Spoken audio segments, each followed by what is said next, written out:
What's up, YouTube? This is Too Raw for TV. Alright, so yesterday on my Too Raw Media channel, I made the prediction after I talked about the Super Bowl and the results. Of course, the Kansas City Chiefs, led by Patrick Mahomes, who wound up becoming the Super Bowl MVP for the third time in his career, led his team to a 25-22 overtime victory over the San Francisco 49ers. I said in that particular video, if you listen to it, that I would not be surprised if this Super Bowl, Super Bowl 58, breaks the record for most watched Super Bowl and most watched broadcast in American history.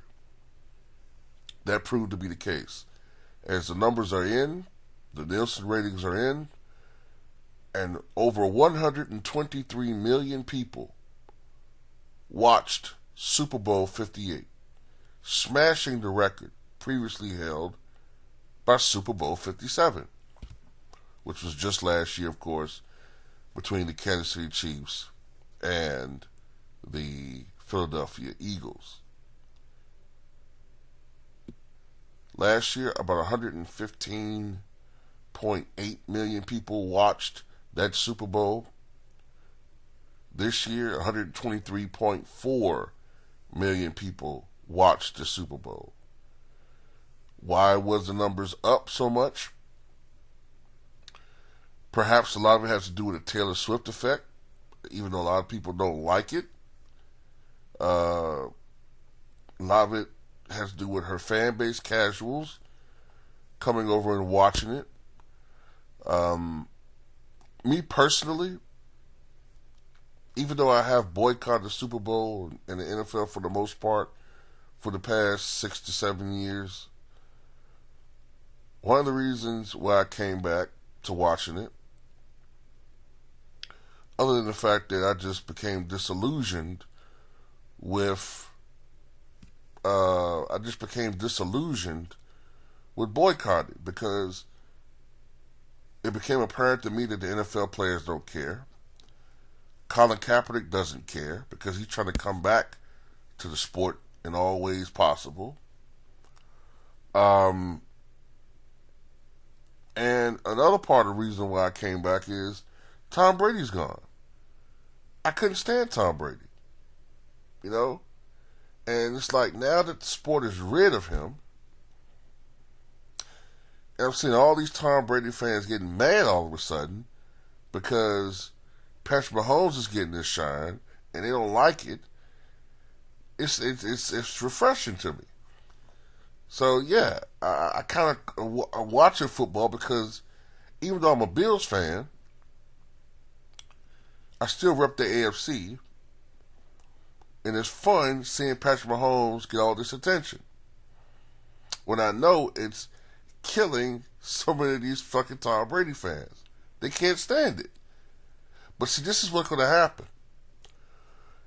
In the near future, when LeBron Ramon James finally retires and the NBA latches on to the next star, and they're going to be doing this to LeBron. Well, this guy, he shoots better than LeBron. His numbers are better than LeBron's. And they're going to get all in their feelings, and I'm going to love it. And even though I'm not probably going to like that particular player that they're comparing him to, I'm going to root for him just to spite the dick licks. Anyway, I'm getting away from my point here.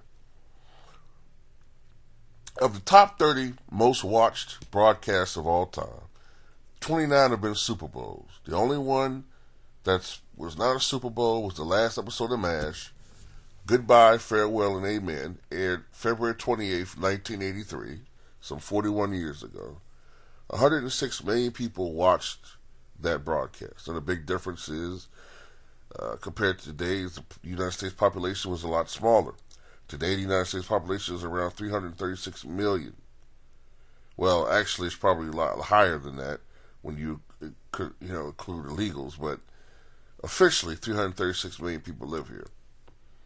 Back in 1983, that number was 230 million. As a matter of fact, the last episode of MASH has the record for highest share of audience watching a particular program. some 60.2% of all households tuned in to watch that last episode. That I think it was what was that episode, like an hour and a half long, 2 hours long? I know it was like a movie.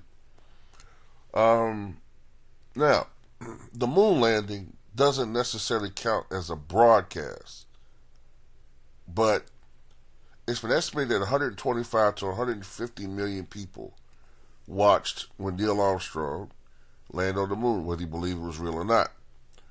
Now, at that time, the American population was around 202 to 203 million. Okay? Other highly rated broadcasters was when Disneyland opened up back in 1955. That was broadcast on television. Some 90 million people watched that broadcast. At the time, I think the American population was around 161 million. And before television, when Joe Louis knocked out Max Schmeling the second time they fought back in 1938, 70 million people listened to that broadcast of that fight on radio. The American population at that time was around 130 million. So,